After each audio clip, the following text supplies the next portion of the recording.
Hey, what's going on, guys? Now that Commodore Guff is out, I thought that I would do this video to share with you this amazing trio of Vanguards that came out for Outlaws of Thunder Junction. So, start with Commodore Guff here. Support card.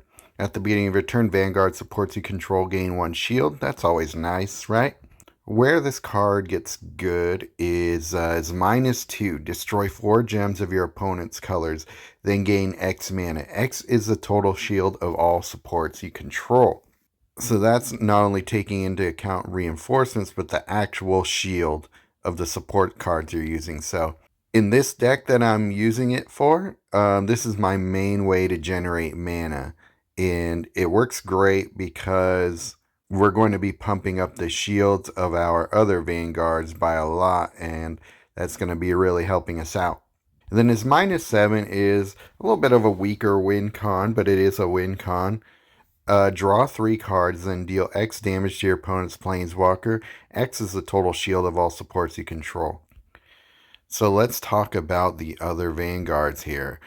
Archangel Elspeth. This is a really good Vanguard just as a standalone, but it works great in conjunction with the other Vanguards here. So its +1 is create X human tokens. X is the number of loyalty gems. Most of the time you're going to be getting 5 to 10 human tokens out of it. So that's already going to be creating a lot of tokens that you can do things with. But we'll talk about what we're really using it for in a sec here. The -2 is pretty good as well. Target creature you control gets +3/+3 and gains lifelink. Then that creature gains the angel subtype. So there's a couple things you could do with that. But in this deck, in particular, if we want to gain some life back by giving a creature lifelink permanently, that's a great -2. But then the -7 is really interesting as well.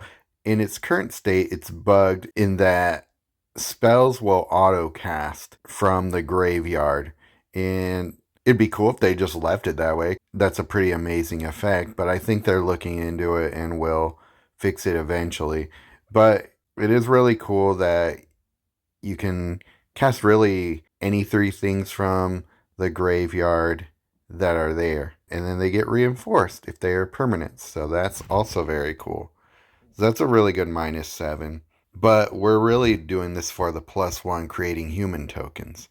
So the way that works is when a creature you control is reinforced for the first time each turn, the support gains X shield. X is the number of that creature's reinforcements times 3.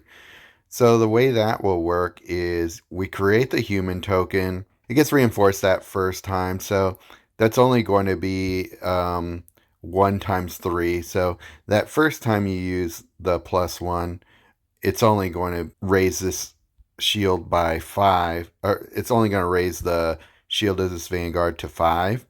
And then the -0 is deal X damage to your opponent's Planeswalker. X is this support shield.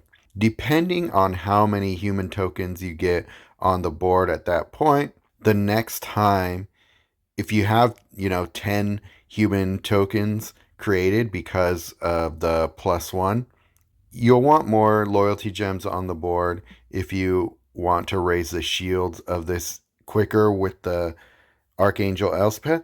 Say there are 10 human tokens on the board, and then you hit the +1 again. Well, now that's 11 reinforcements. So that means that this will be raised.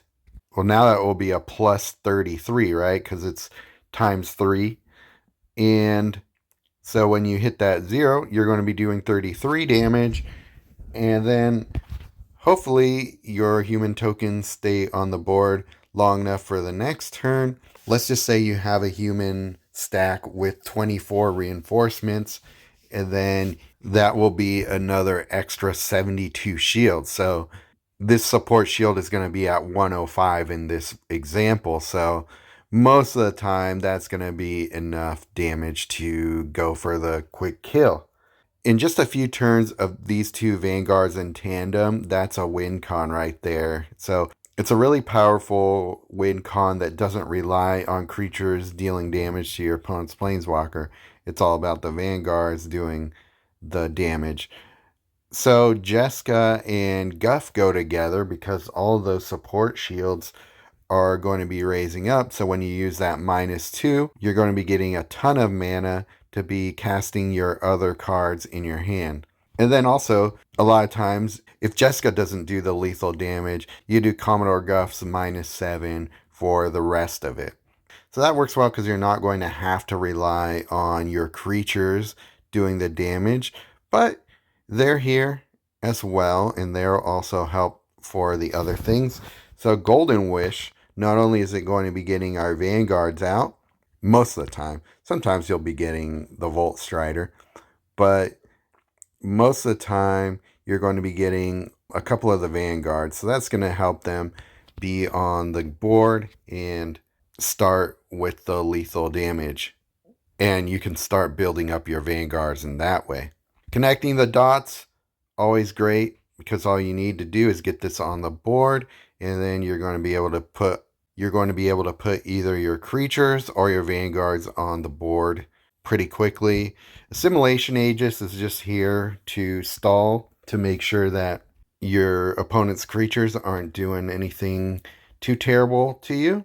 But even if you do take some damage, you could use Elspeth's -2 to put lifelink on your creatures.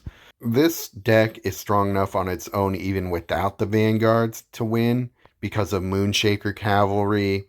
This deck is strong enough that it could even win with just Archangel Elspeth and Moonshaker Cavalry, because yeah, Moonshaker Cavalry is just going to be reinforcing your creatures, and you're going to have a ton of humans stacked up along with your red wizards if you want to go that route. And then we also have another round to also make your creatures and creature tokens even larger of a stack.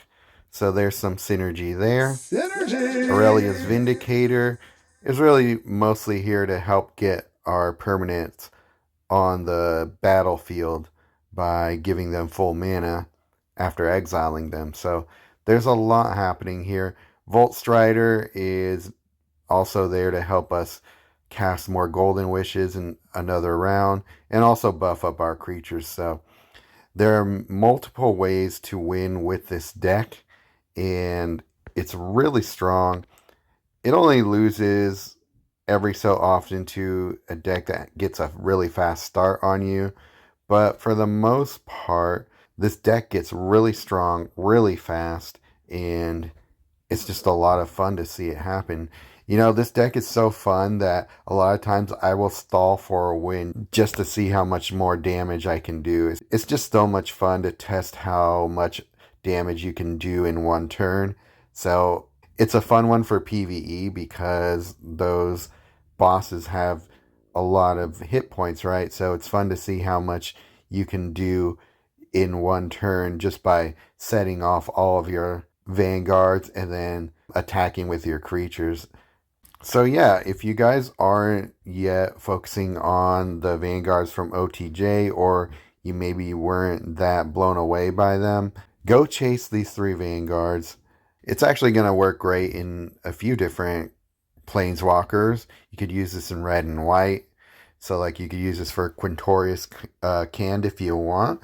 But obviously Commodore Guff is going to be the best planeswalker to use this deck for, because he can, with his third ability, you can re-trigger your Vanguards. So you're going to be double dipping with damage. So that means you're going to be winning that much faster. Just hit your Golden Wish so that you get to his third ability that quickly.